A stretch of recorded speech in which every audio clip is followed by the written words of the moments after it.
Hello दोस्तों, मैं आज अपने इस चैनल पर आपको विक्रांत रोना मूवी के बारे में पूरी जानकारी दूंगा। और आप इस मूवी के बारे में पूरा जानना चाहते हैं तो अंत तक ज़रूर इस मूवी को देखिएगा। आइए चलिए शुरू करते हैं। सबसे पहले एक औरत अपने बच्चे के साथ कार में जंगल के रास्ते जो है ड्राइव करते हुए आती है और आपस में दोनों बात करते हुए हंसते हैं। फिर अचानक उन लोगों के कार का टायर पंचर हो जाता है और वो महिला बाहर निकल कर देखती है तो उसको एक बच्चे की लाश दिखती है। फिर वो घबरा जाती है और अपने बच्चे के पास दौड़ कर जाती है।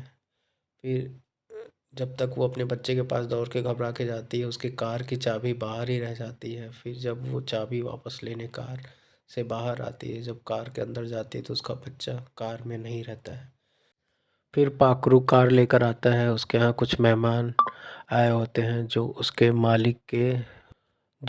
मालिक के भाई विश्वनाथ होते हैं। विश्वनाथ जब अपने घर पर अपने भाई के पास पहुंचता है, अपने बच्चों से कहता है, दोनों बच्चों से, कि सबके आशीर्वाद ले लो।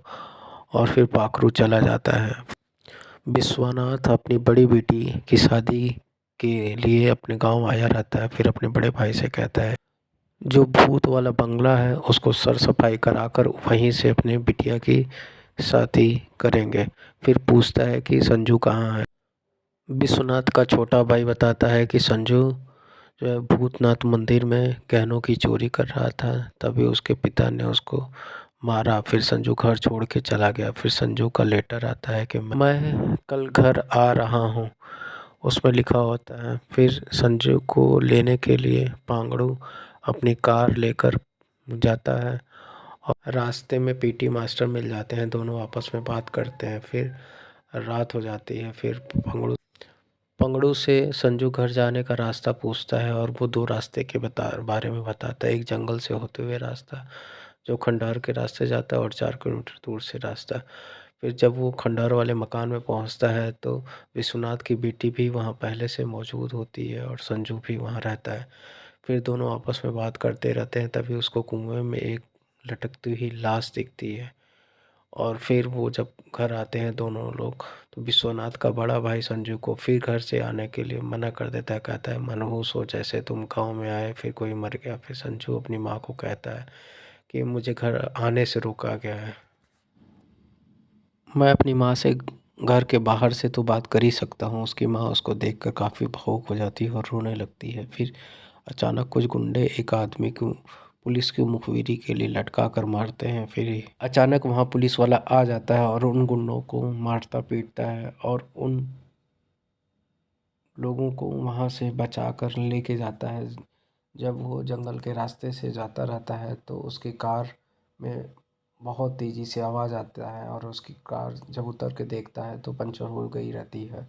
वो अपने बच्ची को अपने कंधे पर लाद कर अपने चौकी की तरफ चल देता है। जब वहाँ पहुँचता है तो अपने कांस्टेबल से बोलता है कि मेरी कार वहाँ रह गई, मेरे कपड़े वहाँ से लेके आओ। फिर विश्वनाथ की बेटी और पांगड़ू आपस में मैच खेलते रहते हैं। फिर विश्वनाथ के बेटे ने बैट से अपनी बॉल को मारता है। फिर विश्वनाथ की बेटी जाके संजू के ऊपर गिर जाती है और उन दोनों में आपस में प्यार धीरे धीरे होने लगता है।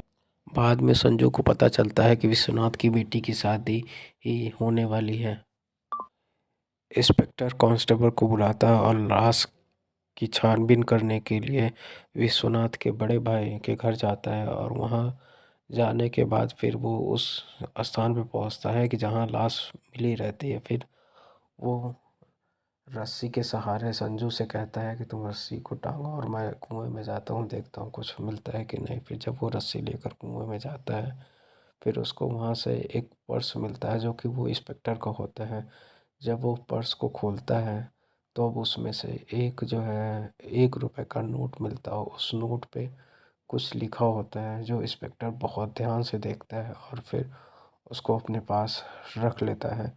फिर उसको डाउट होता है कि मेरी कार पंचर नहीं हुई थी, मेरी कार पे किसी ने गोली मारी थी, मेरी कार पे किसी ने गोली मारी थी। इसकी छानबीन करते हुए उसे जंगल में एक और लाश दिखती है जो छोटी सी बच्ची की होती है। फिर इस बच्ची के बारे में पता करते हुए पीटी मास्टर के पास इंस्पेक्टर जाता है और फिर थाने आता है। थाने में आकर अपने कांस्टेबल को हड़काता है, पूछता है यहाँ का लोकल गुंडा कौन है।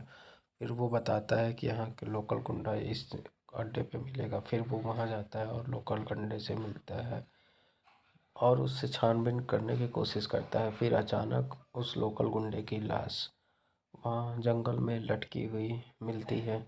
फिर विश्वनाथ के दोनों बच्चे उस लाश को देखते हैं और जाके बताते हैं कि ये लाश है। घबराते हुए जंगल से जब वो इंस्पेक्टर के पास पहुंचते हैं तो इंस्पेक्टर उन लोगों से छानबीन करते हुए बताता है। फिर कुछ बात उन लोग बताना रह जाता है। वो इंस्पेक्टर के घर आते हैं।